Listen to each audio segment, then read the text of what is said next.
하나님의 말씀은 민수기 33장 38절에서 56절까지의 말씀입니다. 그 중에서 52절과 53절 말씀을 읽도록 하겠습니다. 그 땅의 원주민을 너희 앞에서 다 몰아내고 그 새긴 석상과 부어 만든 우상을 다 깨뜨리며 산당을 다 헐고 그 땅을 점령하여 거기 거주하라. 내가 그 땅을 너희 소유로 너희에게 주었습니다. 아멘. 이스라엘이 애굽에서 나온 지 40년째 되는 5월 초하루에 아론이 호르산에 올라가서 거기서 죽었다고 말씀하고 있습니다. 오늘 본문 말씀 39절에 보니까 그때 아론의 나이가 123세였다고 말씀하고 있습니다. 아론이 83세에 하나님의 부르심을 받고 40년 동안 하나님께서 그에게 주신 출애굽의 사명을 잘 감당하고 완수하고 하나님께로 돌아간 것입니다. 이와 같이 인생은 무엇인가 하면 첫째, 어디에서 와서 둘째, 무엇을 하다가 셋째, 어디로 가는가 하는 것입니다. 인생은 하나님께로부터 와서 하나님께서 주신 사명을 위해서 살아가다가 하나님께로 돌아가는 것입니다. 따라서 성경이 말하는 성공한 인생이란 무엇인가 하면 위의 세 가지 질문에 대한 답을 찾고 그 답과 같이 살아가는 것입니다. 그렇지 않으면 아무리 나이가 많이 들어도 많은 직분이 있어도 방황할 수밖에 없고 아무리 많은 일과 주의 일을 했다고 할지라도 죽음의 문턱에서 후회할 수밖에 없습니다. 국제시장이라고 하는 한국 영화에 보면 배우 황정민 씨가 백발의 나이가 되어서 자신의 인생을 돌아보면서 다음과 같은 독백을 합니다. 아버지, 내가 약속을 잘 지켰지요. 이만하면 나 잘 살았지요. 그런데 나 정말 힘들었거든요. 배우 황정민 씨가 영화 중에서 일어난 덕수가 6.25를 겪으면서 온갖 풍파를 만났지만 그 속에서도 아버지가 자신에게 맡긴 가족과 일을 잘 감당했습니다. 라고 고백하는 장면입니다. 오늘 본문 말씀 38절에 기록된 아론도 호르산에 올라가서 죽음을 맞이하면서 하나님, 나 출애굽의 사명을 잘 감당했지요. 이스라엘 백성들도 가나안 땅에 들어가게 되고 이만하면 나 잘했지요. 그런데 나 정말 힘들었습니다. 라고 하나님께 고백하지 않았겠습니까? 이제는 저와 여러분의 차례입니다. 저희 모두 이 땅에서 남은 시간 하나님께서 나에게 맡긴 사명을 모두 감당하고 하나님께 돌아갈 때에 하나님 아버지, 나 약속을 잘 지켰지요 라고 말하면서 눈을 감을 수 있기를 주님의 이름으로 축복합니다. 다시 본문 말씀으로 돌아와서 50절에 보면 이스라엘이 여리고 맞은편에 있는 모압 평지에 진을 쳤다고 말씀하고 있습니다. 따라서 지금 이스라엘은 가나안 땅의 입성을 목전에 둔 상황입니다. 그렇기 때문에 51절 이하에 보면 하나님께서 모세를 통해서 이스라엘에게 일종의 굉장히 중요한 당부의 말씀을 하시는 것입니다. 이것은 마태복음 10장에 보면 예수님께서 이 12 제자를 세상 속으로 파송하면서 내가 너희를 보냄이 양을 이리 가운데로 보내는 것 같다고 말씀하신 것과 동일한 상황이 되는 것입니다. 그래서 52절 이하에 보시면 하나님께서 이스라엘이 가나안 땅에 들어가거든 특별히 무엇을 조심하고 경계해야 되는지에 대해서 구체적으로 말씀하십니다. 그리고 55절에 보면 그럼에도 불구하고 이스라엘이 하나님의 말씀에 불순종하게 되면 어떤 결과를 경험하게 될지 또한 경고하십니다. 이것은 저에게 이렇게 적용할 수 있습니다. 저와 여러분 또한 매일 아침에 그리고 매주 주일에 세상이라고 하는 가나안의 입성을 목전에 두고 살아가지 않습니까? 그렇기 때문에 하나님께서는 저희가 가나안 땅에 들어가기 전에 저희 한 사람 한 사람에게 맞춤으로 주시고 싶은 말씀이 있는 것입니다.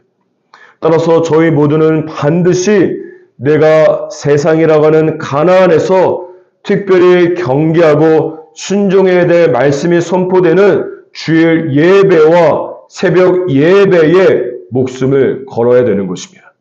한 주간 그리고 하루의 영적인 승리가 바로 예배 중에 선포되는 말씀에 달려있기 때문입니다. 이것은 비유하자면 예수님께서 베드로에게 닭이 울기 전에 너가 나를 3번 부인할 것이라고 미리 말씀해 주신 것과 같은 것입니다. 베드로가 예수님을 부인할 수 있는 3번의 영적인 공격이 있을 수 있다는 것입니다.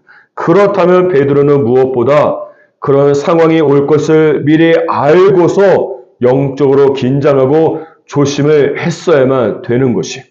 그러므로 오늘 하루 세상이라고 하는 가나안에 들어가기 전에 첫째는 나에게 선포된 주의 말씀과 새벽 말씀을 다시 한번 기억하고, 둘째는 말씀이 미리 말씀해 주신 상황을 만나게 되면 당황하지 않고 미리 받은 말씀으로 넉넉히 승리하는 저와 여러분이 되기를 주님의 이름으로 축복합니다.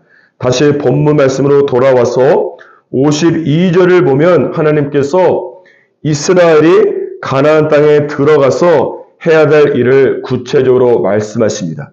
가나안 땅의 모든 원주민을 다 몰아내고 그리고 모든 우상과 산당을 허물어 버리는 것입니다. 하지만 이스라엘이 하나님의 말씀대로 순종하지 않으면 55절에 보니까 그들이 남겨놓은 원주민과 우상 때문에 괴롭게 될 것이라고 말씀하십니다.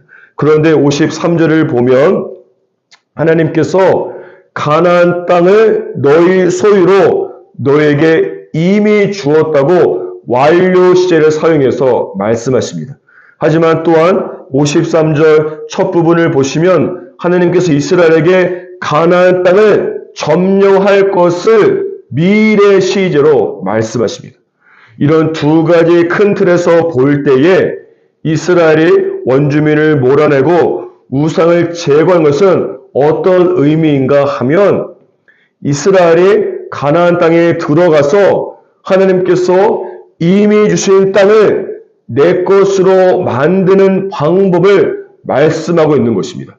왜냐하면 이스라엘이 죄를 지을 수 있는 우상을 비롯한 모든 가나안의 요소를 제거함으로써 거룩하게 되어지는데, 거룩함이야말로 주님께서 이스라엘 가운데 임하셔서 능력을 나타내시고 승리를 주시는 유일한 영적 통로이기 때문에 그렇습니다.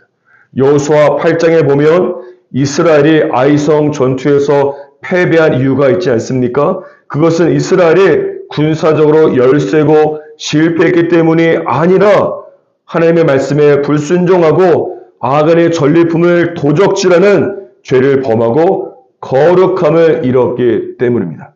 그 결과 하나님께서 이스라엘과 함께 하시지 않기 때문에 아이성 전투에서 패배하게 된 것입니다. 따라서 죄를 짓고 거룩함을 잃어버리는 것은 영적 관점에서 보면 한 부분을 잃어버리는 것이 아니라 모든 것을 잃는 것입니다.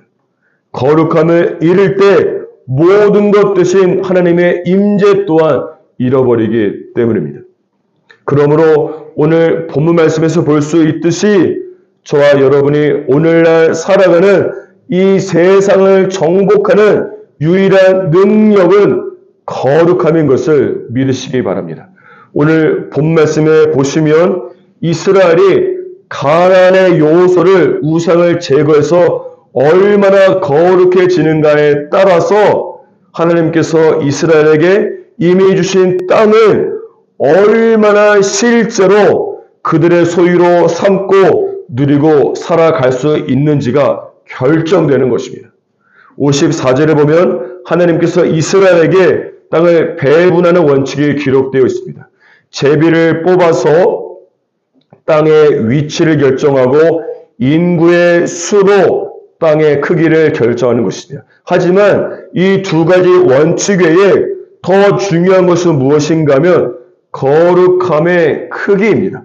내가 얼마나 하나님 보시기에 거룩한가에 따라서 하나님께서 나에게 주시기로 이미 결정된 축복과 땅을 얼마나 실제로 내 것으로 만들 수 있는지가 결정되기 때문입니다. 그럼에도 불구하고 저를 비롯해서 많은 그리스도인들이 더 많은 땅을 소유하기 위해서 인구 수와 같은 축복의 외형적 요소를 늘리는 수많은 노력들은 하지만 사실 축복의 내면적 요소인 거룩함에는 거의 관심을 갖지 않는 것이 영적인 실상이 아니겠습니까? 하지만 야고보서 1장 18절에 보니까 하늘로부터 내려오는 각양 좋은 은사와 온전한 선물 등 영적인 축복을 실제적으로 내 것으로 만드는 유일한 요소는 거룩함이 되는 것입니다. 오늘 하루 살아갈 때에 내 안에 있는 모든 가난의 요소와 우상을 제거해서 거룩함으로 옷을 입고 그 거룩함을 통해서 나에게 예비된 주님의 능력과 축복을 나의 인생 가운데 끌어내리는 저와 여러분이 되기를 주님의 이름으로 축복합니다.